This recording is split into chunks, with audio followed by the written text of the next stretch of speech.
Sa nakikita ko, ah, kung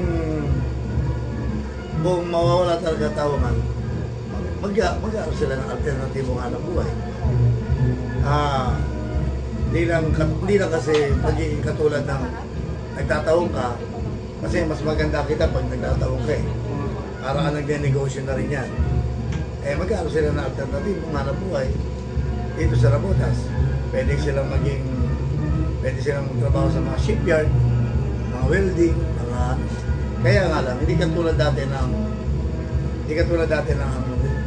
nagtatawag ka, may jackpot dyan. Kagaya ng ano pong jackpot ang... Hindi, siyempre, kapag makahuli ka ng marami, kasi siyempre nature yan eh.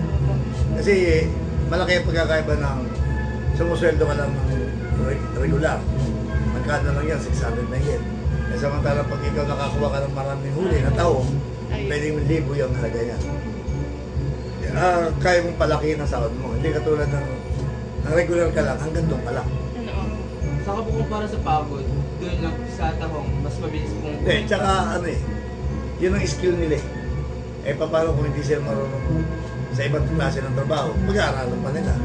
Tapos maliit pa sahod. Hindi katulad dyan, yan ang skill nila. Sanay silang sumisid, sanay silang lumangoy. Nasa dagat ang nature ng trabaho nila.